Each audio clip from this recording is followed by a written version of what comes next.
నా రక్షకుడైన యేసుక్రీస్తు నామములో వందన శుభాలు తెలియపరుస్తున్నాను. ప్రియులారా, మరి మనం ఇప్పటి వరకు ఆరాధనలో ప్రభు మన సహాయం చేశాడు.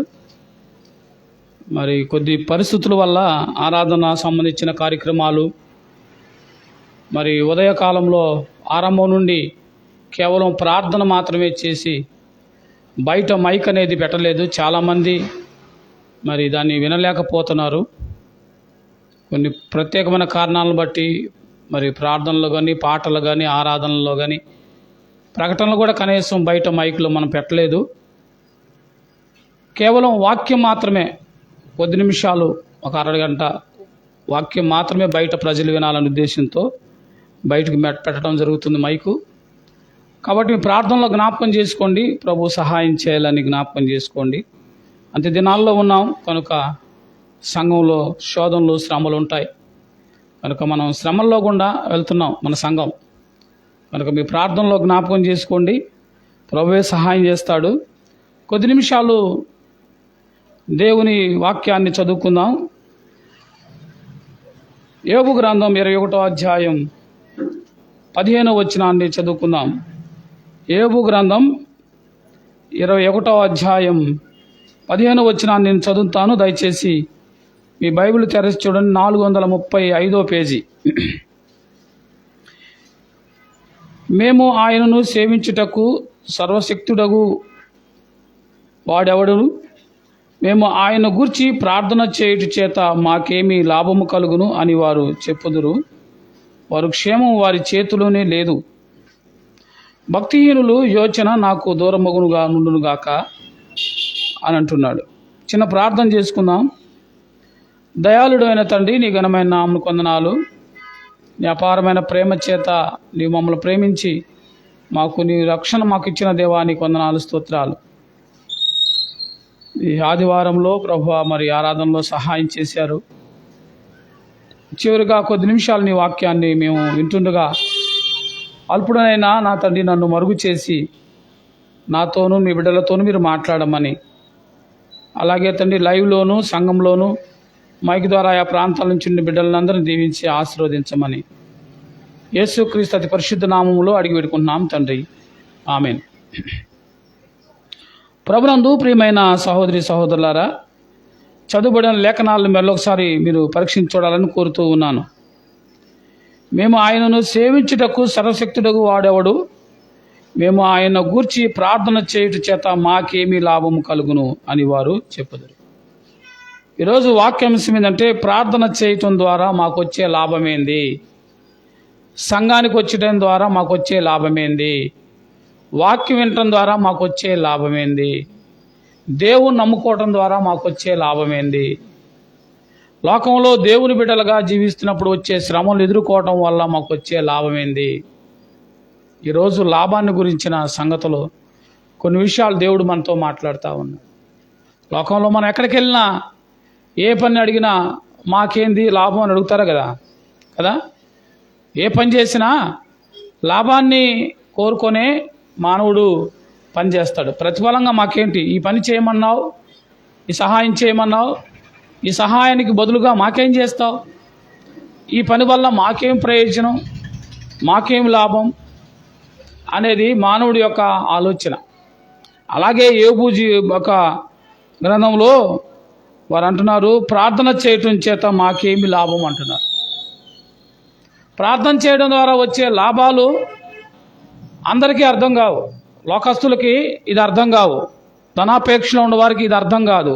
అధికారం కోసం ప్రాకులాడేవారికి ఇది అర్థం కాదు. అపవాది యొక్క ఉచ్చులో ఉన్నవారికి ఇది అర్థం కాదు. దేవుని నమ్మేవారికి ఇది అర్థమైంది. దేవుని పని కొంతమందికి ఎలాగుంటాయంటే పిచ్చి పనుల్లాగా ఉంటాయి. దేవుని మాటలు వెర్రి మాటల్లాగా ఉంటాయి. అందుకే పౌలు అంటాడు, క్రీస్తుని గురించిన వార్త నశించిన వారికి వెర్రితనం కానీ రక్షించబడుతున్న మనకి, చెప్పండి పెద్దగా, దేవుని శక్తి అయి ఉన్నదట.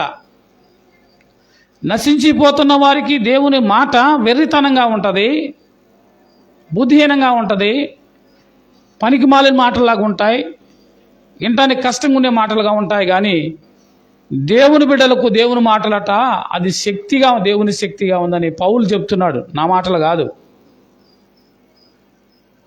ప్రభునందు ప్రియులారా, అందుకే వీరు అడుగుతున్నారు ప్రార్థన చేయడం వల్ల మాకు వచ్చే ప్రయోజనం. నేటి క్రైస్తవ సమాజంలో అనేకులకు ఉన్న ప్రశ్న ఇది, అనేకుల మదిలో ఉన్న ప్రశ్న ఇది.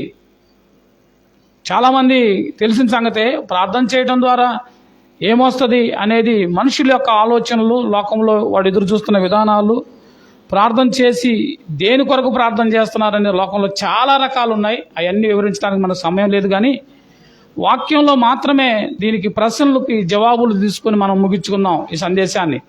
రండి, అదే యోబు గ్రంథంలో 26వ అధ్యాయం 7వ వచనంలో ఈ మాటలు చూద్దాం. 26వ అధ్యాయం వచనం 7లో చదువుకుందాం. శూన్య మండలం పైన ఉత్తర దిక్కునున్న ఆకాశ విశాలము ఆయన పరచెను, శూన్యం పైన భూమిని వేలాడజేసెను, వాటి క్రింద మేఘములు చిరిగిపోకుండా ఆయన తన మేఘములో నీళ్లను బంధించెను. నా మాటలు మీకు అర్థమవుతున్నాయా ప్రియులారా? శూన్యం పైన భూమిని ఆయన ఏం చేశాడట? వేలాడజేశాడు. అంతకుముందు భూమిని గురించి మానవుని యొక్క ఆలోచన ఎలా ఉండదంటే, భూమి బల్లపరుపుగా ఉందని అనుకునేవారు. ఆ తర్వాత భూమి గుండ్రంగా ఉందని, ఆ తర్వాత భూమి తన చుట్టూ తాను తిరుగుతూ సూర్యుని చుట్టూ తిరుగుతుందని మానవుని యొక్క జ్ఞానం పెరిగే కొద్దీ ఈ మధ్య కాలంలోనే ఇవన్నీ కనుక్కున్నారు. కానీ దేవుడు కొన్ని వేల సంవత్సరాలకు ముందే శూన్యంలో సృష్టిని గురించి రాశాడు యోబు గ్రంథం ద్వారా. భూమి మీద ఎలా ఉందట? శూన్యం పైన భూమి వేలాడుతుంది అని ఈ భక్తుడి ద్వారా దేవుడు కొన్ని వేల సంవత్సరాల క్రితమే రాయించాడు. ఎంత గొప్ప ప్రేమ గల దేవుడు, ఎంత జ్ఞానం కలిగిన దేవుడు, ఆలోచన చేయండి. మానవుని ఆలోచన పరిమితమైంది, కొద్ది జ్ఞానమే మంది. కనుకనే మనం ఏమనుకుంటామంటే, ప్రార్థన చేయటం వల్ల మనకు ప్రయోజనం ఏంది, ప్రార్థనకి వెళ్ళటం వల్ల మనకు ప్రయోజనం ఏంది, వాక్యం వినటం వల్ల మనకు ప్రయోజనం. మనం తాత్కాలికమైన ప్రయోజనం, అసలు ఏ ప్రయోజనం కావాలి నీకు? దేవుడు అడిగితే ఏం సమాధానం చెప్తావు? మనం అడుగుతున్నాం, ప్రార్థనకు వెళ్ళటం వల్ల, ప్రార్థన చేయటం వల్ల, వాక్యం వినటం వల్ల, భక్తి చేయటం వల్ల, ప్రభు నమ్ముకోవటం వల్ల ఏం కావాలి నీకు అని అడుగుతున్నాడు ప్రభు. నిన్ను నన్ను అడిగితే ఏం చెబుతాం? మనం అడిగేవన్నీ కూడా ఈ భూమి మీద దేవుడు మన కొరకు ఇచ్చినవి అడుగుతాం కదా. వెళ్ళగలిగింది బంగారం, వెళ్ళగలిగింది ఆస్తిపాస్తులు, వెళ్ళగలిగింది భూమి కదా. ఫస్ట్ ఇవి అడుగుతాం. అసలు మనం ఎంత అజ్ఞానంగా అడుగుతామంటే, దేవుడు నిన్ను అడిగితే మొట్టమొదట నువ్వు అడగాల్సింది ఏంది చెప్పండి అండి? ఏం అడగాల? ఆయుష్ కదా అడగాల, ఆరోగ్యం కదా అడగాల. ఒకటి సర్వలోకం సంపాదించుకొని వాడు ప్రాణం కోల్పోతే వాడికి ఏమి ప్రయోజనం? మనం అడగంలే, మనకు వచ్చే ఫస్ట్ ఆలోచన మనకి లేని దానిని, ఆస్తిపాస్తులు. కొంతమంది నోరు తెరిస్తే వాళ్ళ నోట్ల నుంచి ఏ మాటలు వస్తాయి? మా పొలాలు, మా కార్లు, మా బంగ్లాలు, మా డబ్బు, మా ఆస్తి, ఇదే మాటలు. ఒక్క ఇసుకు రేణు కూడా మనం తీసుకెళ్ళలేము దాంట్లో నుంచి, అది అక్కడే ఉండిద్ది. మన తాతలు వెళ్ళిపోయారు, మన తండ్రులు వెళ్ళిపోయారు, మనం వెళ్ళిపోతాం, మన పిల్లలు వెళ్ళిపోతారు, వాళ్ళ తర్వాత వాళ్ళు ఈ క్రమం జరిగేదే. ప్రియులారా, మానవుడి ఆలోచన పరిమితమైనది, దేవుని ఆలోచన అపరిమితమైనది. ఆయన అపరిమితమైన దేవుడు. నీ కొరకు ఆయన ప్రణాళిక, నీవు పుట్టక ముందు నుంచే నీ కొరకు ఆయన ప్రణాళిక వేశాడు. తల్లిదండ్రులు ప్రణాళిక వేస్తారు. ఎప్పటి నుంచి వేస్తారు? మా కొత్తగా పెళ్ళైన తర్వాత ఆ సోదరి ప్రెగ్నెంట్ అవ్వగానే వాళ్ళిద్దరూ కలిసి కూర్చొని, ఇప్పుడు మనకు బిడ్డ పుట్టబోతుంది, ఆడపిల్ల అయితే ఏం చేయాలా, మగపిల్ల అయితే ఏం చేయాలా, వారి కొరకు ఏం దయాలా అని ముందుగానే వారి కొరకు ఏం చేస్తారు? సిద్ధం చేసుకుంటూ ఉంటారు. ఎన్నెన్నో ఆలోచనలు చేస్తూ ఉంటారు. ఎప్పుడు? ఆ బిడ్డ గర్భంలో పడిన కాడి నుంచి తల్లిదండ్రులు ఆలోచన మొదలు పెడుతున్నారు. కానీ దేవుడు ఆలోచన అసలు నువ్వు గర్భంలో పడకముందే, నీకు రూపం లేకముందే, నిన్ను తల్లి గర్భంలో వేయకముందే దేవుడు నిన్ను గురించి ప్రణాళిక సిద్ధం చేశాడు. ఎంత గొప్ప దేవుడు ఆయన. నువ్వు పరలోకంలో ఉండాలని నీ యొక్క బాటను కూడా ఆయన నీ కొరకు ఒక బాటను వేశాడు, ఒక మార్గాన్ని కూడా వేసి పెట్టాడు. ఎంత గొప్ప దేవుడు ఆయన, ఎంత ప్రేమ కలిగిన దేవుడు. ఆలోచన చేశారా? ఆయన జ్ఞానం కలిగిన వాడు, శూన్యంలో భూమిని వేలాడదీసిన దేవుడు కదా. ఇంకో మాట, నేను చదివిన నా ధ్యానంలో అంశంలో ఇంతవరకే 7వ వచనమే.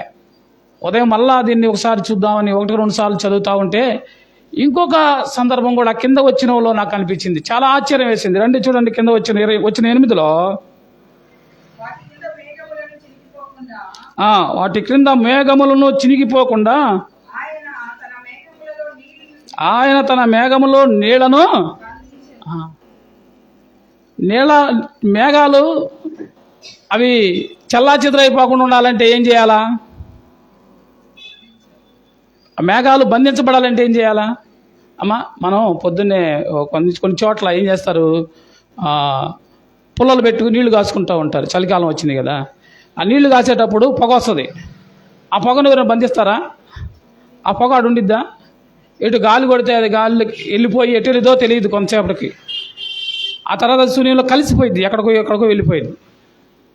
అలాగే మేఘాలు కూడా ఎటు గాలి కొడితే అటు ఎటు పడితే అటు వెళ్ళిపోకుండా అవి ఏం చేసినాయి? మేఘాలను నీళ్లు బంధించినాయట కదా. ఎంత జ్ఞానం కలిగిన మాటలు దేవుడు రాయించాడు. నీళ్ళని ఎక్కడ బంధించాడు? ఎక్కడండి? మనకు తెలిసి నీళ్లు సముద్రంలోనో, నదుల్లోనో, బావుల్లోనో, మన కుళాయిల్లోనో మనం చూస్తాం. కానీ నీళ్ళ గురించి ఎక్కడ ఉందంట? ఆకాశంలో మేఘాలను బంధించున్నాయి నీరు. అందుకే ఈ మధ్యకాలం మనం ఎక్కువ ఈ జ్ఞానం ఈ 20-30 సంవత్సరాల నుంచి వచ్చింది. ఆకాశం మేఘావృతమైంది, కాసేపట్లో వర్షాలు పడుతున్నాయని మనకు సమాచారం ఇస్తారు. దేవుని జ్ఞానం అపరిమితమైనది ప్రియమైన సహోదరుడా, సహోదరి. ఆయన నీ కొరకు సమస్తాన్ని మన కొరకు చేసిన దేవుడు ఆయన. అలెగ్జాండర్ గురించి మనందరూ తెలుసు కదా. అలెగ్జాండర్ చక్రవర్తి ఏం చేశాడు? లోకానంతా సంపాదించాడు, చివరికి తన ప్రాణాన్ని యవ్వన కాలంలోనే కోల్పోయాడు. 33 సంవత్సరాలప్పుడే అతను చనిపోయాడు. చనిపోయేటప్పుడు అతను చనిపోయిన దేని గురించి అంటే వైరల్ ఫీవర్ వచ్చి చనిపోయాడు, దోమకాటు వల్ల. ఇప్పుడు వచ్చే జ్వరాలు జాగ్రత్త. మీరు కుళాయి నీళ్లు వాడే పని అయితే ఖచ్చితంగా నీళ్లు కాసుకొని తాగండి. ఎందుకంటే అవి కొన్ని సందర్భాల్లో గవర్నమెంట్ వాళ్ళు సరిగా శుద్ధి చేయకపోవడం.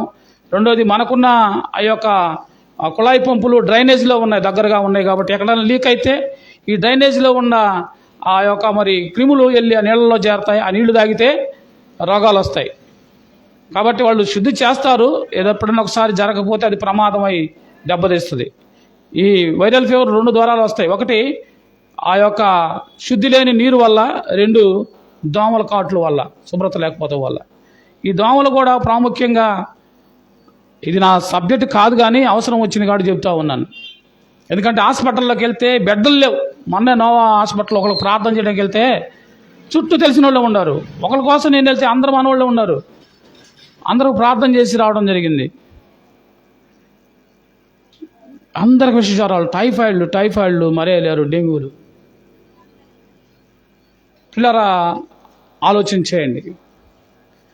ఈ యొక్క అలెగ్జాండర్ దేనికి చనిపోయాడంటే ఒక చిన్న దోమ కొట్టి చనిపోయాడు. కొన్ని వేల మందిని తన ఖడ్గంతో జయించిన వాడు మనుషుల్ని జయించాడు కానీ ఏం జయించలేకపోయాడు? దోమలకు జయించలేకపోయాడు. విషజ్వరం వచ్చింది, ఇక తగ్గదని. ఆ రోజుల్లో ఇప్పుడున్నంత టెక్నాలజీ లేదు కదా.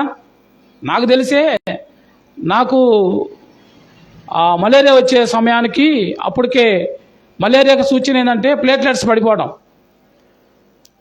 నాకు సుమారుగా 8 సంవత్సరాలు అయిందా, 2016లో, అంటే 9 సంవత్సరాల క్రితం నాకు మలేరియా వచ్చింది.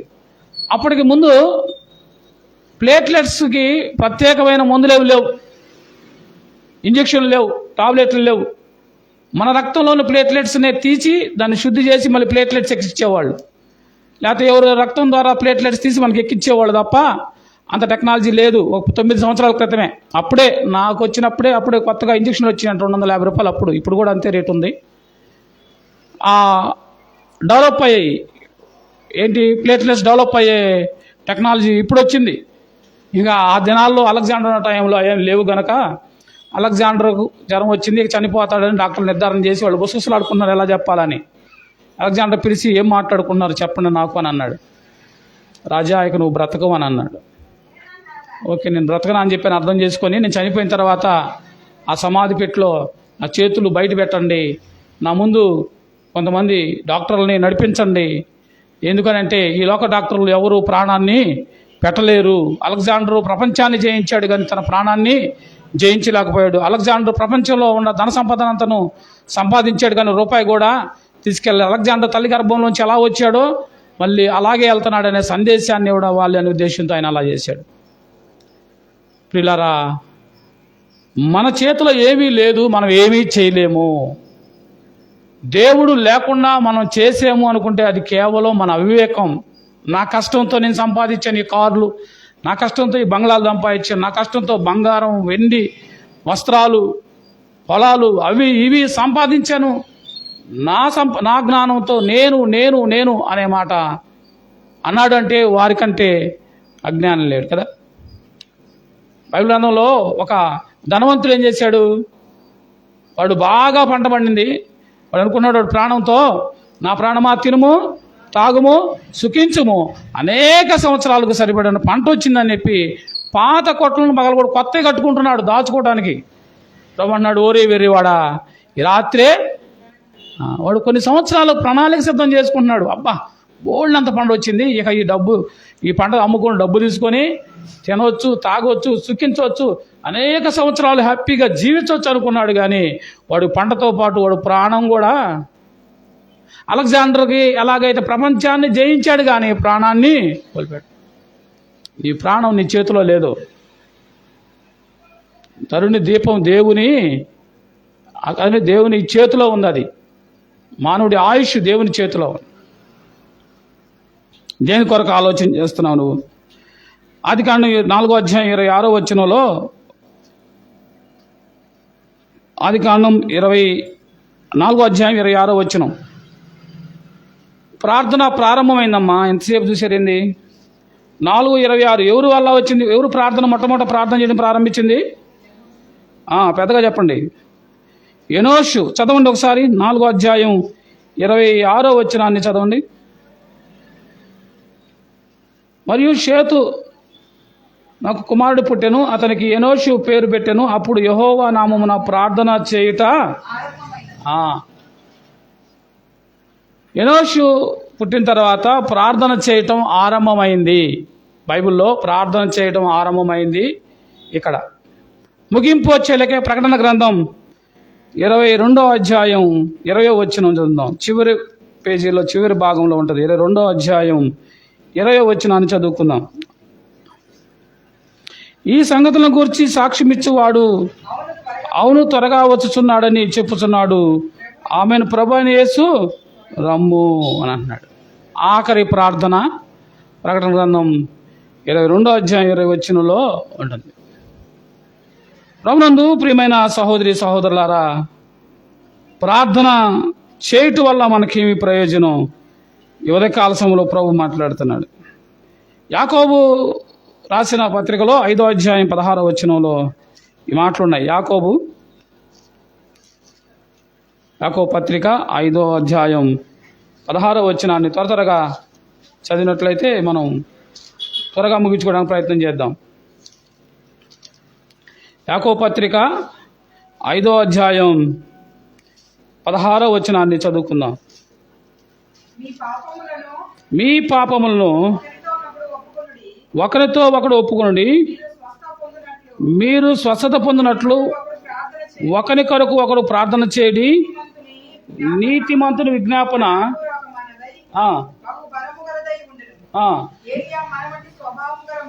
ఏలియా మన వంటి స్వభావం గల మనుషుడే వర్షింపకుండునట్లు అతడు ఆసక్తితో ప్రార్థన చేయగా 3.5 సంవత్సరం వరకు భూమి మీద వర్షింపలేదు. అతడు మరలా ప్రార్థన చేయగా ఆకాశం వర్షం ఇచ్చెను, భూమి ఫలమునిచ్చెను. చాలండి. వీళ్ళారా ఇక్కడ ఒక 5 విషయాలు ఈ యొక్క వచనాల్లో మనకు కనపడతాయి. ఒకటి, పాపము చేసిన వాడైతే పాప క్షమాపణ నొందాలి. మీ పాపములు ఒకరితో ఒకడు ఒప్పుకోవటం ద్వారా ఒకటి. 2, స్వస్థత పొందినట్లు ఒకరి కొరకు ఒకడు ఏం చేయాలా?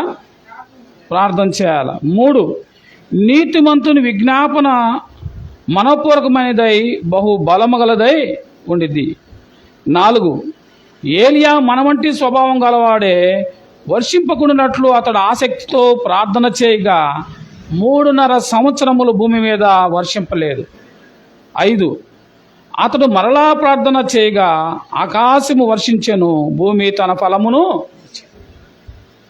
ఎన్ని విషయాలు ప్రార్థన గురించి యాకోబు మనకు రాస్తూ ఉన్నాడు.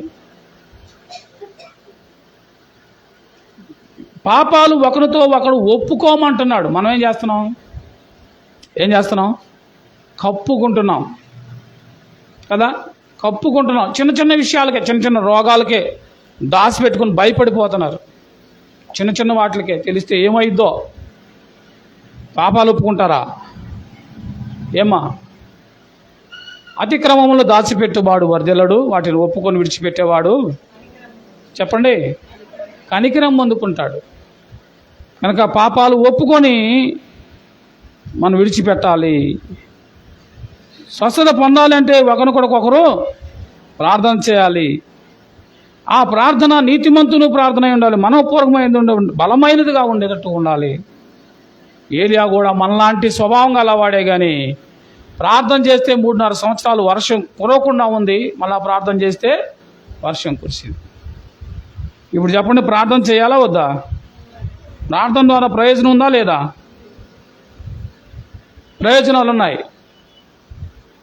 ప్రార్థన చేయమని ప్రభువు మనకు వాగ్దానం చేశాడు. అడుగుడి మీకు ఇవ్వబడి, వెతకుడి దొరుకును, తట్టుడి అడుగు ప్రతి వానికి, వెతుకు ప్రతి వానికి దొరుకును, తట్టు ప్రతి వానికి. ప్రభు వాగ్దానం చేశాడు, ప్రార్థన చేయండి, అడగండి. మీరు అడిగిన వాటికంటే, మీరు ఊహించిన వాటికంటే అధికమైన మేలులు చేస్తానని ప్రభు ఏం చేశాడు? ప్రార్థన గురించిన వాగ్దానం చేశాడు ఆయన. కనుక వాగ్దానాన్ని ఎత్తిపట్టుకొని నువ్వు ప్రార్థన చేస్తే మేలులు పొందుకుంటావు, దీవించబడతావు, ఆశీర్వదించబడతావు. ప్రతి పరిస్థితుల్లో ప్రభు ప్రార్థన ద్వారా మారుస్తాడు. ఒకటి, ప్రార్థన చేయనని దేవుడు చెప్పాడు, వాగ్దానం చేశాడు. రెండోది, ప్రార్థన ద్వారా శక్తిని పొందుకుంటారు. ఏం చేస్తారు? ప్రార్థన ద్వారా శక్తిని పొందుకుంటారా లేదా? శిష్యుల దగ్గరకు దయాలు పట్టిన వాళ్ళని తీసుకొస్తే వాళ్ళ వల్ల కాల, దయాలను ఎల్లగొట్టలేకపోయారు. వాళ్ళు ఏం చేసిందంటే మళ్ళీ యేసుప్రభు దగ్గర తీసుకొచ్చింది. ఆయన అన్నాడు, ఏమ్మా వీళ్ళని ఎక్కడ తెచ్చావు? వాళ్ళు ఉన్నారు కదా, 12 మంది శిష్యులు ఉన్నారు, వెళ్ళి చేర్చకూడదంటే వాళ్ళ దగ్గరికి వెళ్ళినాయో వాళ్ళ వల్ల కాలేదని అన్నది. యేసుప్రభు వాళ్ళకి వెళ్ళి చూశాడు. ఆయన ఆ వ్యక్తిని దయ్యాలను వెళ్ళగొట్టేసి ఆ తర్వాత ఆయన ఒంటరిగా ఉన్నప్పుడు శిష్యులు అడుగుతున్నారు, ప్రభువా ఆ దయ్యాలు మేము ఎందుకు వెళ్ళగొట్టలేకపోయాం? మేము కూడా ప్రార్థన చేసాం కానీ మా వల్ల కాలేదు, ఏమైంది అని అంటే ఆయన ఏమన్నాడు, మీరు ఉపవాస ప్రార్థన నుండి శక్తిని పొందుకోండి, పరిశుద్ధాత్మ శక్తిని పొందుకుంటే అప్పుడు మీరు ఏం చేయగలుగుతారు? అద్భుత కార్యాలు చేయగలుగుతారు. ప్రార్థన ద్వారా ఏం పొందుకుంటారు? శక్తిని, పరిశుద్ధాత్మ శక్తిని ప్రార్థన ద్వారా నీవు పొందుకుంటావు. రక్షించబడినప్పుడే మనం పరిశుద్ధాత్మను పొందుకుంటాం. అయితే ప్రార్థన ద్వారా ఇంకేమవుతాం? ఇంకా బలాన్ని, శక్తిని పొందుకొని ఈ లోకంలో వచ్చే శ్రమలు, కష్టాలు, ఇబ్బందులు, నిందలు, ప్రతి పరిస్థితిలో నీకు శక్తి కావాలి ఎదుర్కోవాలంటే కదా. డాక్టర్ దగ్గరికి వెళ్ళామంటే ఏమంటాడు డాక్టరు? అమ్మా బలంగా ఉన్నావు కానీ శక్తి లేదు నీకు అంటేనే నీకేం కావాలా చెప్పండి? శక్తి కావాలంటే ఏం కావాలా? సెలైను, లెగితే సెలైనే కదా, సెలైన్ కావాలి. తాత్కాలికంగా ఆర్ఎంపీనో డాక్టర్ దగ్గరికి వెళ్ళే లోపు ఈలోపు శక్తి కావాలంటే ఓఆర్ఎస్ కావాలి. ఇది తాత్కాలికమైన శక్తి. కానీ దేవుని శక్తి మానవులు ఇచ్చే శక్తి కాదు, అది వచ్చిపోయేది కాదు. దేవుని శక్తి, పరిశుద్ధాత్మ శక్తి ఎప్పుడైతే ఒక మనిషి రక్షించబడతాడో, ప్రభువుని నమ్ముకుంటాడు, మారు మనసు రక్షణ బాప్తిసం పొందుతాడో, వారు పరిశుద్ధాత్మను పొందుకుంటాడు. ఆ శక్తిని పొందుకుంటాం. 2, 3వది ప్రార్థన సమస్యలను పరిష్కరిస్తుంది. ప్రార్థన చేస్తుంది, పరిష్కరించిద్దా, పెంచిద్దా? ప్రార్థన సమస్యలను పరిష్కరించిద్ది. ప్రార్థన ద్వారా మానవుడు తనలో ఉన్న ఉద్రేకాన్ని అదుపు చేసుకోగలుగుతాడు. మన సొంతగా ఉద్రేకాన్ని అదుపు చేసుకోలేం. రెండోది, సొంతగా మన బలహీనతలు ఉంటాయి, కొన్ని బలహీనతలు, కొన్ని వ్యసనాలు ఉంటాయి. వాటిని మనం ఎప్పటికీ కూడా మన సొంత శక్తితోనో మన సొంత ఆలోచనతోనో విడిచిపెట్టలేం. ప్రార్థన ద్వారా మనం ఏం చేస్తాము? సమస్యలను, మొండి సమస్యలను, ఎంతకీ తీరని సమస్యలను, ఎంతకీ విడిచిపెట్టలేని బలహీనతలను, పరిస్థితులను ప్రార్థన ఏం చేస్తుంది? మార్చివేస్తుంది. మాత్రమే కాదు, ప్రార్థన అవసరతలు, మన ప్రతి అవసరత ప్రార్థన ద్వారా తీర్చబడే. ఇప్పుడు చెప్పండి, మనకు ప్రార్థన అవసరమా వద్దా? మరి ప్రార్థనకు రావాలా వద్దా? మందిరానికి రావాలా వద్దా? సంఘం కలిసి ప్రార్థన చేయాలా వద్దా? మరి ఎందుకని రావట్లా చెప్పండి, ఆలోచించండి. ఒక మంచి నిర్ణయం తీసుకోవాలని దేవుడు ఎందుకు మాట్లాడతాడంటే మనతో మరలా తెలిసిన విషయాన్ని మనం కొన్ని విషయాల్లో నెగ్లెక్ట్ చేసిన దాన్ని మళ్ళీ ఏం చేస్తారు? మళ్ళీ మిమ్మల్ని ఉత్తేజపరిచి, మిమ్మల్ని బలపరిచి, మిమ్మల్ని హెచ్చరించి, మిమ్మల్ని ప్రోత్సహించి, మిమ్మల్ని సరైన దారిలో నడిపించి అది మీరు పొందుకోవాలనే దేవుడు మాట్లాడతాడు. బిడ్డలు ఏం చేస్తాం? పుట్టిన కాడి నుంచి చిన్నతనంలో బిడ్డల్ని చెబుతూనే ఉంటాం. వాడు బయటికి వెళ్తూ ఉంటాడు, సైకిల్ వేసుకొని, వాడు పుస్తకాలు తీసుకొని వెళ్ళబోతున్నాడు పిల్లోడు. ఒకరోజు చెప్తే సరిపోదా? వాడు మనిషే కదా. జాగ్రత్తగా వెళ్ళు, ఎడం పక్కనే వెళ్ళు, వెనక ముందు చూసుకొని వెళ్ళు, చిన్నగా స్పీడ్గా వెళ్ళబాక, ఇవన్నీ హెచ్చరికలు పిల్లోడికి చేస్తారా లేదా? చెప్తారా లేదా? ఒకరోజు చెప్తావా? చెప్పండి. మీ పిల్లలు ఉన్నారు, మీరు మీ పిల్లలకు చెప్పిన వాళ్ళే, నేను సొంత మాటలు కాదు. మీ పిల్లలకి మీరు ఒక్కరోజు చెప్పి గమ్మునున్నారా?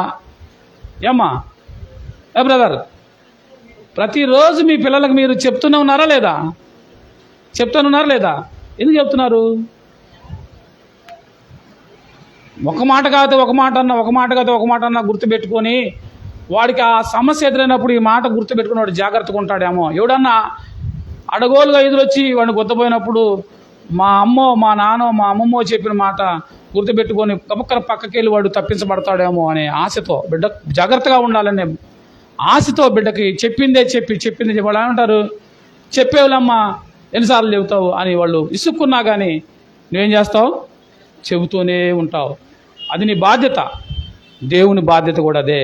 నువ్వు ఎన్నిసార్లు చెప్పినా, నువ్వెంత ఇసుక్కున్నా, నువ్వు రాకపోయినా, నువ్వు వినకపోయినా, వచ్చి నిద్రపోయినా, ఏం చేసినా కానీ ఆయన మాత్రం చెప్పకుండా మానుకొనే. అదే ఒక పాట పాడతాడు, మేలు చేయక నీవు ఉండలేవయ్యా, అంతవరకు బాగుంది. ఆ తర్వాత ఆరాధించకుండా నేను ఎక్కడ ఆరాధిస్తున్నా? సంవత్సరానికి 52 ఆదివారాలు, ఎన్ని పెళ్ళిళ్ళలో, ఎన్ని ఆరోగ్యం బాగా వాళ్ళు చూడడానికి వెళ్తాలో, ఎన్ని సమస్యలో, ఎన్నిటికీ ఆలోచన చేయండి. అన్నిటికంటే మనకు సులువు అయింది, లేకపోతే మనకి తేలికైంది దేవుడి పనే. దేవుడే ఏ అవసరం వచ్చినా ముందు మందిరం ఎగ్గొట్టడం, మిగతా వాటికి ఎగ్గొట్టరు. పనికి మానుకుంటే వాళ్ళు ఊరుకోరు, వాళ్ళు ఉద్యోగం తీసేస్తారు, జీతం ఇవ్వరేమో. ఎంత భయం! మరి దేవుని దగ్గరకు రాకపోతే, దేవుని మందిరానికి రాకపోతే ఈయనేం చేయడనా? ఈయన ప్రేమ గల్లవాళ్లే అనా? నిజమే, ఈయన ప్రేమ గల్లవాడే. ఈయన శిక్షించకపోవచ్చేమో కానీ ఆయన ఇచ్చే ఆ బహుమానాలని కోల్పోతున్నారు. అది ఆలోచించండి.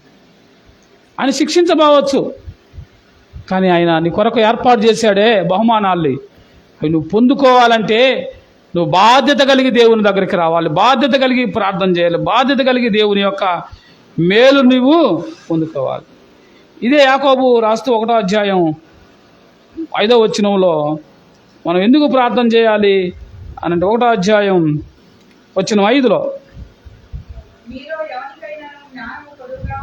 అమ్మ నేను ముగిస్తున్నాను చూడండి పాయింట్. మీలో ఎవరికైనాను జ్ఞానము కొద్దుగా ఉన్న ఎడల.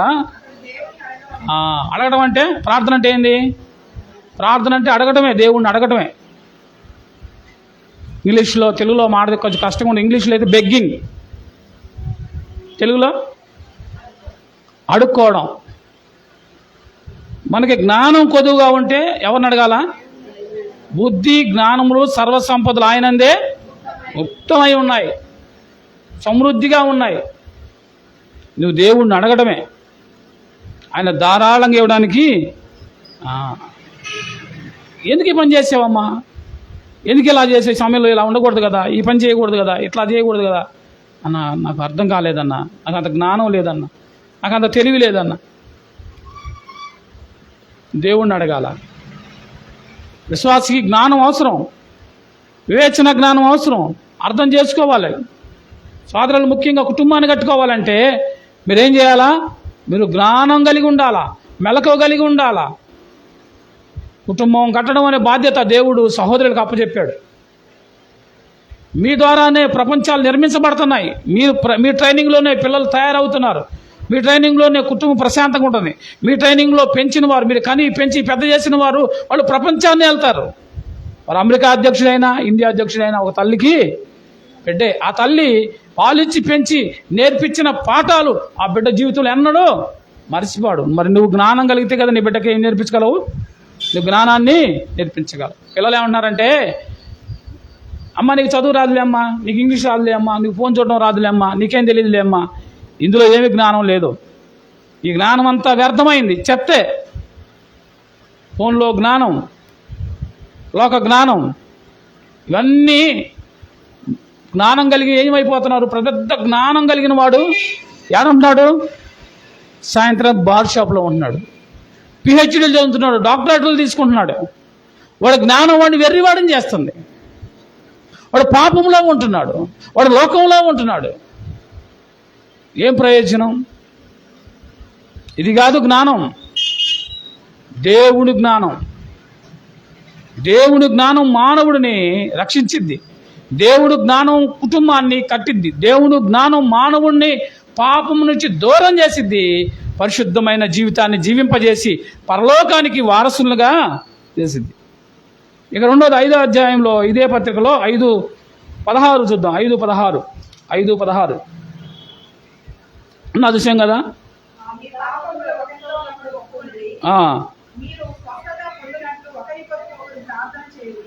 నీతిమంతుని ప్రార్థన, నీతిమంతుని విజ్ఞాపన బహు బలము కలిగింది. ప్రార్థన వల్ల ఏం పొందుకుంటాం? బలం పొందుకుంటాం. ఒకటి, ప్రార్థన వల్ల జ్ఞానం పొందుకుంటాం. రెండోది 1:17లో చూడండి. 1:17లో ప్రతి విధమైనది జ్యోతిర్మైన దేవునితో ద్వారా మనం పొందుకుంటాం. 1:17 చదవండి. 1:17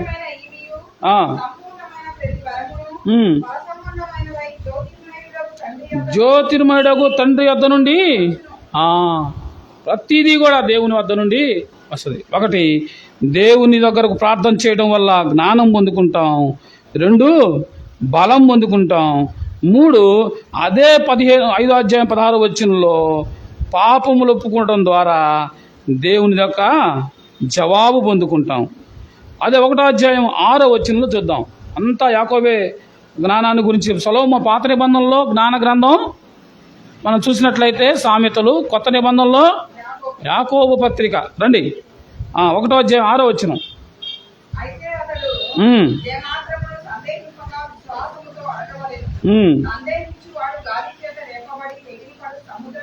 చాలు అమ్మ. అడిగేటప్పుడు ఎలా అడగంట?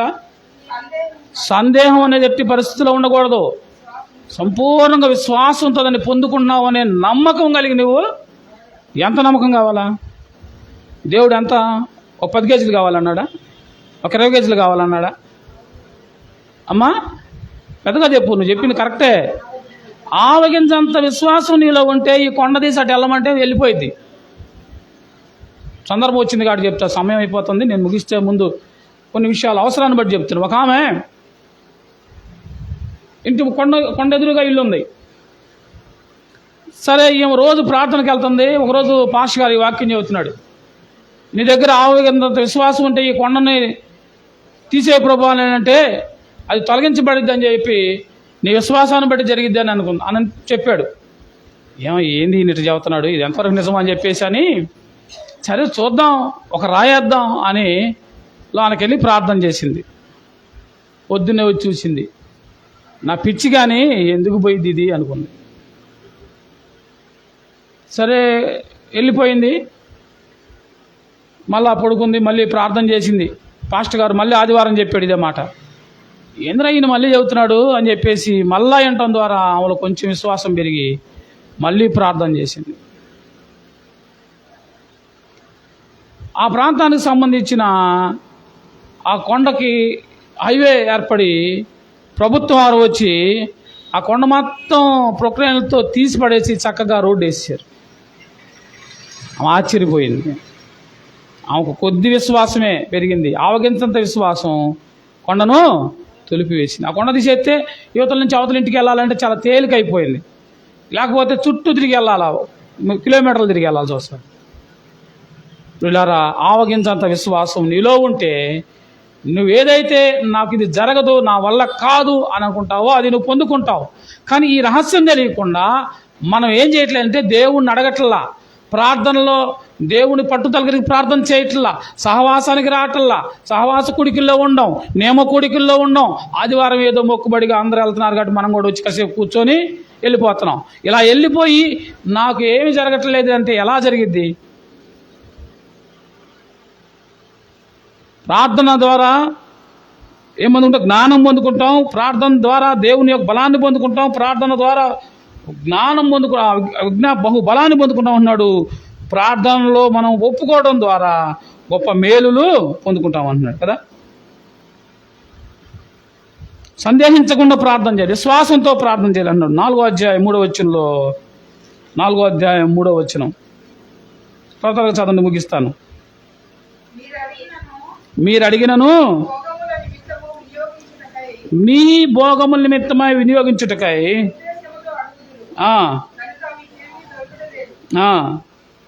అమ్మ ఎందుకు దొరకలేదంట? మనం అడిగాయంట మన భోగాల గురించి, భాగ్యాల గురించి అడుగుతున్నాం కదా. ఇంకేముంది, ఇంక 2 నెలలే. ఎంతమంది క్రిస్మస్ వస్తే చీర కోసం ప్రార్థన చేసేవాళ్ళు లేరంటారా? నగల కోసం ప్రార్థన చేసేవాళ్ళు లేరంటారా? బట్టల కోసం, పిల్లల కోసం బట్టల కోసం ప్రార్థన చేసేవాళ్ళు లేరంటారా? ఏమన్నాడు యాకోబు భక్తుడు? మీరు అడుగుదురు కానీ మీరు మీ భోగముల నిమిత్తమే. మన ఉద్దేశం మంచిది కాదు, మనం అడిగే ఉద్దేశం మంచిది కాదు. ఆ ఉద్దేశం దురుద్దేశం కలిగింది. భోగభాగ్యాల కొరకు, సుఖ సౌఖ్యాల కొరకు, లోక సంబంధించిన వాటి కదా వెర్రి ఆలోచన. ఓరే వెర్రివాడా అంటున్నాడు. మనం కూడా లోకంలో అశాశ్వతమైన దాన్ని, ఇవి దేవుడు అందరి కొరకు ఇచ్చేసాడండి. దేవుడు నమ్మిన వాళ్ళకి కార్లు ఉన్నాయి, నమ్మని వాళ్ళకి కార్లు ఉన్నాయి. మనకంటే ఎక్కువ కార్లు వాళ్ళకే ఉన్నాయి, మనకంటే ఎక్కువ ఆస్తుపాస్తులు వాళ్ళకే ఉన్నాయి. ఎలా వచ్చినాయి? దేవుడు అందరికీ దేవుడు కనుక అందరి కొరకు ఇచ్చినాయి, అయ్యి అందరూ అనుభవించడం కొరకు ఇచ్చినాయి. నీతిమంతుడి మీదను అనీతిమంతులను ఆయన వర్షాన్ని కురిపింపజేస్తున్నాడు, గాలిని ఇస్తున్నాడు ఉచితంగా, ఆక్సిజన్. అందరి కొరకు ఇచ్చాడు ఆయన, కొందరి కొరకు కాదు. యేసు ప్రభువు నమ్మలేదు కాబట్టి నువ్వు అడుక్కొని తింటావని దేవుడు చెప్పట్లా. నమ్మినోడి కంటే నమ్మనోళ్ళే ఇంకా ఎక్కువగా ధనవంతులుగా లోకంలో ఉన్నారు. అంటే దేవుడు అందరి కొరకు ఇచ్చినవి, అది అశాశ్వతమైంది. దానికోసం కాదు దేవుని దగ్గర రావాల్సింది, దాన్ని కాదు దేవుడు అడగాల్సింది. దేవుని దగ్గర ఏం అడగాలి? మొదట నా నీతిని, నా రాజ్యాన్ని వెతకండి, ఆ తర్వాత అన్నీ మీ అంట పరిగెత్తుకుంటూ వచ్చేస్తాయి. నువ్వు అడిగిన దానికంటే, నువ్వు ఊహించిన దానికంటే అధికమైన వాటి పరిగెత్తుకుంటూ వస్తాయి. నువ్వు అడగటమే, ఈరోజు అడగటమే మనుషులు బద్ధకమైపోతున్నారు. అడిగేది ఏం అడగాలో తెలియట్లేదు, ఎలా అడగాలో తెలియట్లేదు. కనుకనే ఈరోజు సమస్యలు, కుటుంబంలో సమస్యలు, సంఘంలో సమస్యలు, బయట సమస్యలు. కారణం ఏంటంటే మానవుడు దేవుని దగ్గర అడిగి పొందుకోవాల్సిన వాటిని పొందుకోలేకపోతున్నాడు. ముగిస్తూ ఉన్నాను, రండి 5:15 5వ అధ్యాయం, ఇదే పత్రిక 5వ అధ్యాయం 15వ వచనంలో విశ్వాస సహితమైన ప్రార్థన. ఆసుపత్రులకు పరిగెత్తుతున్నాము, బిళ్ళలు వేసుకుంటున్నాం, చలాయిలను కట్టించుకుంటున్నాం, మంచిదే, అది వద్దని అంటలా. దేవుడే డాక్టర్గా జ్ఞానాన్ని ఇచ్చాడు, వైద్యాన్ని ఇచ్చింది దేవుడే. కానీ దానితో పాటు ఏం చేయాలా? దేవుడిని అడగాలా లేదా? డాక్టర్లు చేయలేనివి ఉంటాయి, తీరని రోగాలు ఉంటాయి, కుదరని సంఘటనలు ఉంటాయి, దేవుడు ద్వారా జరిగే ఉన్నాయి. గుర్తుపెట్టుకోండి, దేవుడు సమస్తము చేయగలడు. అయితే నీళ్ళు ఏముండాలా? విశ్వాసమైన సహితమైన ప్రార్థన రోగిని స్వస్థపరిచిద్ది. విశ్వాసంతో అడగాలి కదా. అదే 5వ అధ్యాయం 16వ వచనంలో ఏమంటా ఉన్నాడు? మీ పాపాలు ఒప్పుకోవాలి. మనం అడిగి పొందుకోవాలంటే ఏం చేయాలా? పాపాలు ఒప్పుకొని, మన స్థితిని ఒప్పుకొని మనం అడగాలి. మన పాపాలను హృదయంలో పెట్టుకొని దేవుడిని అడిగితే దేవుడు మన ప్రార్థన వినడం. మనం తీసేసుకునే మనసు కలిగి దేవుని దగ్గరికి వెళ్ళినప్పుడు ఏం చేయాలా? మొదట మన లోపాన్ని ఒప్పుకొని విడిచిపెడితే దేవుడు కనికరం. అతిక్రమాలు దాచిపెట్టుకుంటే వాడు వర్ధిల్లడు అన్నాడు. అంటే దేవుడు వాడు పని చేయడు. వాటి ఒప్పుకొని విడిచిపెడితే, కాబట్టి ఏం చేయాలా? పాపాలను ఒప్పుకొని ప్రార్థన చేసి నీవు దేవుని మేలులు పొందుకోవాలి కదా. అదే 16లో నీతిమంతుని ప్రార్థన విజ్ఞాపన ప్రార్థన చేసేది ఉండాలన్నాడు కదా. ఇక 5:17లో శక్తితో ప్రార్థన. ఎలాంటి ప్రార్థన? శక్తి కలిగిన ప్రార్థన చేయాలంటున్నాడు కదా.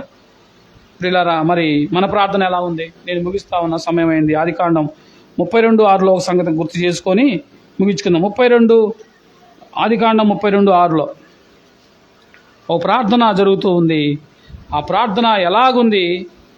32వ అధ్యాయం 6వ వచనంలో ప్రభు అడుగుతున్నాడు.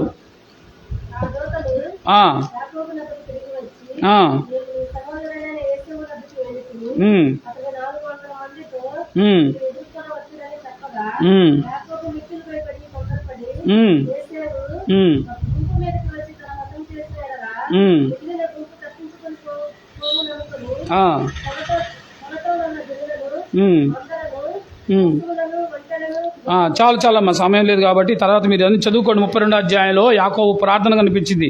వచనం 9లో చూస్తే 32వ అధ్యాయం 9వ వచనంలో అప్పుడు యాకోబు, నా తండ్రి అబ్రహాము దేవా, నా తండ్రి ఇస్సాకు దేవా, నీ దేశమునకు నీ బంధువుల వద్ద నుండి తిరిగి వెళ్ళుము. నీకు మేలు చేసిన నాతో నీవు చెప్పిన యెహోవా, నీవు నీ సేవకుని చెప్పిన సమస్తమైన ఉపకారములకు సమస్తము సత్యమునకును అపాత్రుడును ఎట్లగా నా చేతి కర్రతో మాత్రమే ఈ యొర్దాను దాటి తిని ఇప్పుడు నేను 2 గుంపులైతిని. నా సహోదరుని ఏసావు చేతి నుండి దయచేసి నన్ను ఏం చేయాలి అని అంటే ప్రార్థన చేస్తున్నాడు, పెనుగులాడుతున్నాడు కదా. ప్రార్థన చేస్తున్నాడు, అడుగుతున్నాడు. ఇక్కడేమో అన్న చేతిలోని తప్పించమని ప్రార్థన చేశాడు. మరో చోటేమో అతను ఏం చేస్తున్నాడు? కొంచెం ముందుకెళ్తే వచ్చిన 34లో దేవుడు అడుగుతున్నాడు. 27లో ఆయన నీ పేరేమని అడుగుగా అతడు యాకోబు. ఇది చెప్పకుండా ఎంతసేపు పెనుగులాడినా, ఎంత ప్రార్థన చేసినా ఏమ్మా, ఇందాక అన్నాం కదా, పాపాన్ని ఒప్పుకొని ప్రార్థనలో ఒప్పుకొని అడగాలి. అన్నీ అడిగిన తర్వాత ఒప్పుకోవడం కాదు, ముందు మనలో ఉన్న లోపాన్ని ప్రభు దగ్గర ఒప్పుకోవాలి. యాకోబు ఏం చేస్తున్నాడంటే పెనుగులాడుతున్నాడు. రాత్రి అంతా పెనుగులాడాడు. నువ్వు దీవిస్తే, నువ్వు ఆశీర్వదిస్తే, నువ్వు కాపాడితే, నువ్వు అలా చేస్తే, ఎలా చేస్తే అంటున్నాడు. దేవుడు ఎదురు చూస్తున్నాడు యాకోబుని. ఎప్పటిదాకా ఎదురు చూశాడు? తెల్లారి దాకా ఎదురు చూశాడు. ఇక చివరికి దేవుడే అడిగాడు, నీ పేరేంది? ఏమన్నాడు? యాకోబు. యాకోబు అంటే చెప్పండి. యాకోబు అంటే మోసగాడు. అంటే నేను యాకోబునయ్యా, మోసగాడినయ్యా, మా అన్నను మోసం చేశాను, మా నాన్నను మోసం చేశాను, నేను మోసగాడినయ్యా అని ఒప్పుకున్నాడు.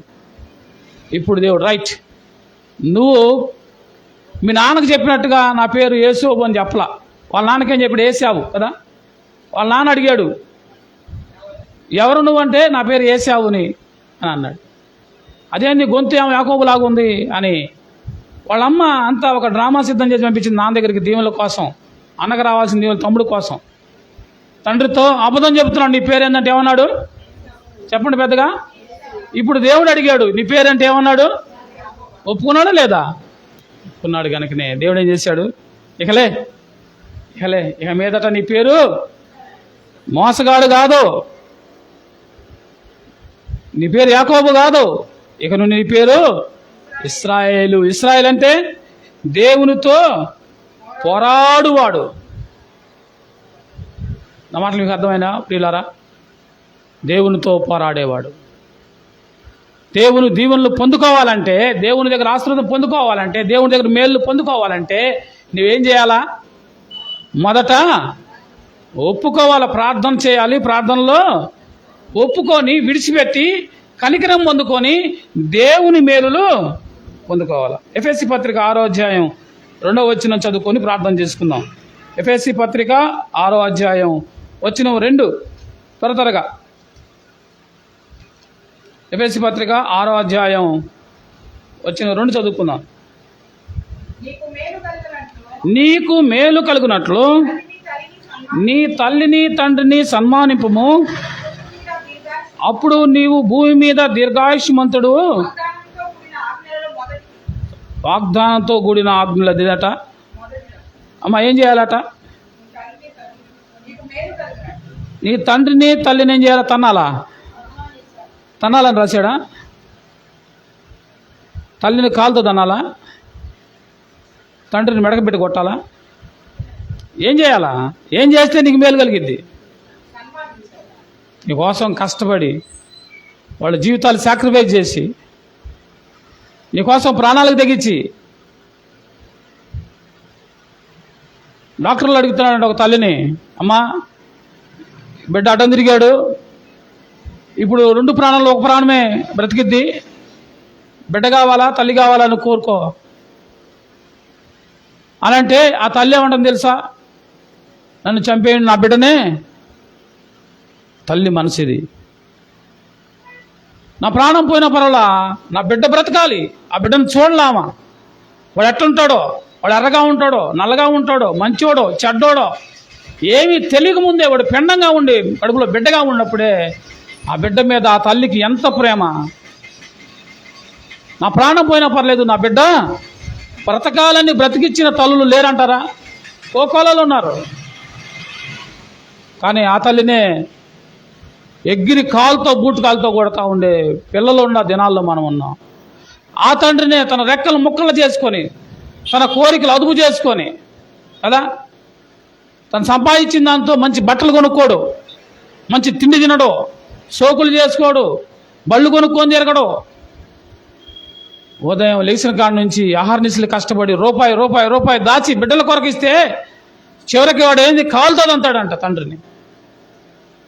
మొన్న ఒక యూట్యూబ్లో ఒక వీడియో చూస్తుంటే ఒక ముసలామనండి చెట్టులో పడేసి కొట్టి పడేస్తుంది కూతురు కొడుకు. దేవుడు ఏం చెప్తున్నాడు చూడండి, మరలా చదువున్నమాట.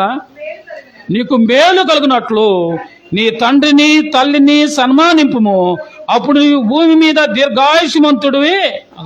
ఇది రహస్యం దేవుడు చెప్పేది. నీకు మేలు జరగాలన్నా, నీకు మంచి ఆరోగ్య దీర్ఘాయుష్ కావాలని, ఎక్కువ కాలం చక్కగా బ్రతికుండాలంటే మొదట నువ్వు కన్న తల్లిదండ్రులను సన్మానించాలి. ఈ మాటలు ఆలోచిస్తున్నారా? మీరు నమ్మండి నమ్మకపోండి, మా అమ్మా నాన్న బ్రతికే ఉన్నారు. నాన్నకు 82 సంవత్సరాలు, అమ్మా నాన్న చక్కగా ఆరోగ్యంగా ఉన్నారు. ఏ రోజైనా వెళ్ళి నేను చేయెత్తేనే అడగండి మా అమ్మని. మా నాన్న గొంతు ఇప్పుడింటే కూడా నాకు ఒక రకమైన వణుకు పుట్టింది. భయంతో పెంచాడు. వైర్లు నా ఒంటి మీద వైర్లు ఉండేవి, కరెంట్ లైన్ మీద కదా, అలా కొట్టి పెంచాడు. కాబట్టి ఈ రోజున ఇక్కడ నేను నుంచోబడి వాక్యం చెబుతున్నా. లేకపోతే ఎప్పుడో భ్రష్టుడిని అయిపోయి అసలు ఎప్పుడో చచ్చిపోయి ఉండేవాడినే, భయంకరమైన చావు చచ్చేవాడినే. నాతోటి చాలామంది నా స్నేహితులు ఈ లోకంలో పాపంలో జీవించి చనిపోయారు. ఏ రోజు నా తండ్రికి ఎదురు చెప్పలేదు, ఎదురు జరగలేదు. ఇప్పటికీ నా తల్లికి ఎదురు మాట్లాడే ధైర్యం నాకు లేదు. అంటే నేను గొప్ప అని చెప్పట్లేదు, కానీ వాక్యం నేర్పించింది మా అమ్మ. నాకు చేయబెట్టుకొని తీసుకెళ్ళింది. నేను చేశానని కాదు, కానీ వాక్యం ఏం చెబుతుందో అది చేద్దాం మనం. నువ్వు దీర్ఘాయువు పొందాలంటే, మేలులు పొందాలంటే దేవుడు ఏం చెబుతున్నాడంటే, నీ తల్లిని తండ్రిని సన్మానించు, అప్పుడు భూమి మీద నువ్వు దీర్ఘాయుమంతుడు అవుతావు. ఇది వాగ్దానాన్ని కూడిన ఆజ్ఞ. ఇది తప్పకుండా చేయాల్సింది ఎవరైనా సరే, ఆడవాళ్ళైనా మగవాళ్ళైనా పెద్దోళ్ళైనా చిన్నోళ్ళైనా కోడలైనా అత్తలైనా ఎవరైనా సరే మీరు ఇది చేయాల్సిందే. ఇక వేరే ఆప్షన్ లేదు, దీంట్లో వేరే ఉద్దేశం లేదు. కోడలుగా ఉన్నావా, నీ ఉన్న స్థలంలో నీ మామ అత్త మీకు తల్లిదండ్రులు. అదేందో బాధాకర విషయం ఏంటంటే, సహోదరులు మాట్లాడుతున్నాను, కొంచెం తెగించి నన్ను క్షమించండి. ఇంటికాడ తల్లిదండ్రులు చూసినంత బాగా అత్తమామలు చూడరు. వాళ్ళ అమ్మ మీద ఉన్న ప్రేమ, వాళ్ళ నాన్న మీద ఉన్న ప్రేమ దాచిపెట్టి వాళ్ళ అత్తకు తెలియకుండా దాచిపెట్టి అయినా గుడ్ల కింద పెట్టుకొని అయినా వండుకుని తీసుకొని వాళ్ళ అమ్మగా పెట్టుకుంటారు. కానీ వాళ్ళ అత్త దగ్గరికి పెట్టడానికి వచ్చేదాకా మనసు రాదు. ఎందుకో మరి సమాజం ఇలా అయిపోయింది. అప్పుడు అలా లేదు. అత్త అంటే ఏదో ఒక శత్రువులాగా, అసలు ఇంకొక అడుగేసి ముందుకేసి అసలు అత్తలేని కోడళ్ళుగా ఉండాలని కోరుకుంటున్నారు. ఈమె కూడా ఒక తల్లే, ఆమె కూతురు కూడా ఒక ఆడ మనిషే. అత్తలేని ఇల్లా, అబ్బా బాగుండిద్ది, మా కూతుర్ని ఇస్తామంటున్నారు. రేపొద్దున నీ కూతురు ఒక అత్త అయింది కదా, నీ ఇంటికి కూడా ఒక కోడలు వచ్చింది కదా. ఆలోచన చేశారా? ఎంత దౌర్భాగ్యమైన విషయం. అలా కాదమ్మా, నీ అత్త నీ తల్లి, నీ మామ నీ తండ్రి. నువ్వు అలా ఇక్కడ వాళ్ళిద్దరం చూస్తే నీ ఇంటికి వస్తుంది మీ అన్న భార్యో మీ తమ్ముడు భార్యో వస్తుంది. ఆమె బాధ్యత, మీ అమ్మా నాన్నల తల్లిదండ్రులకు చూసిన బాధ్యత వాళ్ళది, నీది కాదు. నువ్వు మెట్టినింటికి వెళ్ళావు, అక్కడ నీకు నీ భర్తతో నువ్వు ఎంత ప్రేమగా ఉంటావో, నీ భర్తతో ఎంత బాధ్యతగా ఉంటావో, నీ అత్తతో మీ మామతో అదే బాధ్యత వహించాలి. ఇది దేవుడు వాక్యం చెప్పేది. మీరు నీకు ఇక్కడ ఉండే తల్లిదండ్రులు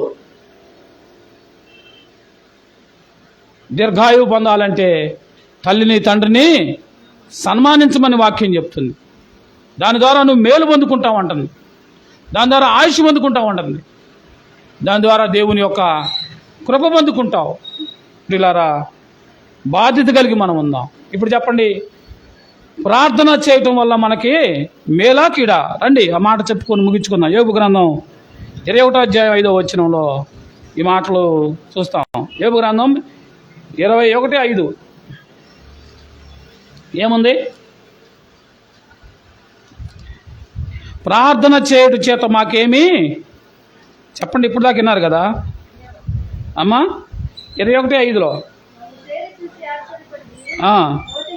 21:15 క్షమించండి, 21:15 మేము ఆయన్ను సేవించుటకు సర్వశక్తుడకు వాడెవడు, మేము ఆయన గూర్చి ప్రార్థన చేట మాకేమి. ఇప్పుడు ప్రార్థన చేయడం వల్ల లాభమా కష్టమా?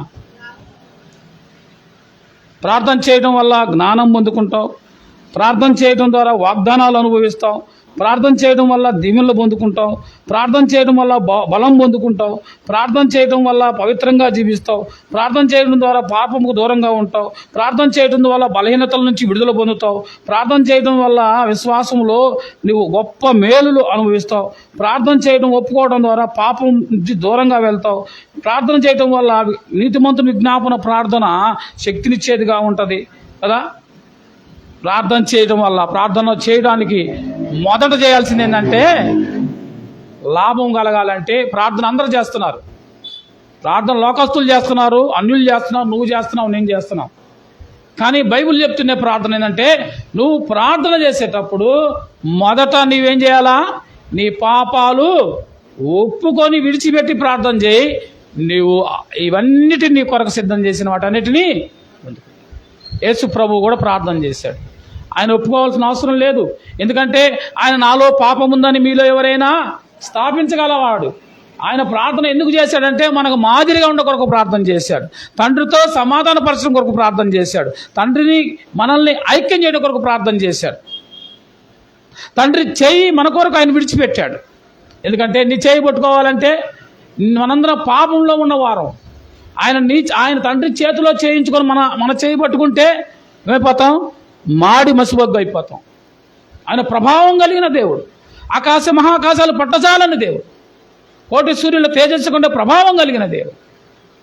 ఆ దేవుడిని పట్టుకోవాలంటే మనకి ఆయనకేమన్నా అడ్డుగా? మన పాపాలు అడ్డుగా ఉన్నాయి. ఆ పాపాలు తొలగించడానికి యేసు క్రీస్తుగా ఆ దేవుడు ఈ లోకానికి వచ్చి ఆయన తండ్రి చేయి విడిచాడు. తండ్రి నీవు ఎలా నా చెయ్యి విడిచింది. ఆయన తండ్రి చేయి ఎందుకు విడిచాడంటే నీ చేయి పట్టుకోవడానికి. నీ చేయి పట్టుకొని నీలో ఉన్న పాపాన్ని అంతటిని ఆయన తీసుకొని నీకు రావాల్సిన శిక్షణ అంతా ఆయన భరించి మనకు రావాల్సిన మరణ శిక్షను పొందుకున్నాడు. మనకు రావాల్సిన సమస్తాన్ని, మనలో ఉన్న దోషాన్ని అంతటిని ఆయన తీసుకొని మనకి మేలులు ఇచ్చాడు, మనకు రక్షణ ఇచ్చాడు, మనకు పరలోకం ఇచ్చాడు, తండ్రితో సమాధానపరిచాడు, తండ్రితో సదాకాలం జీవించే భాగ్యాన్ని ఇచ్చాడు. అట్టి మేలులు దేవుడు మనందరికీ దయచేయను గాక. ప్రార్థన చేసుకుందాం. తల్ల వంచండి, కళ్ళు మూసుకొనండి. ప్రార్థన చేయటం వల్ల వచ్చే లాభాలు మనం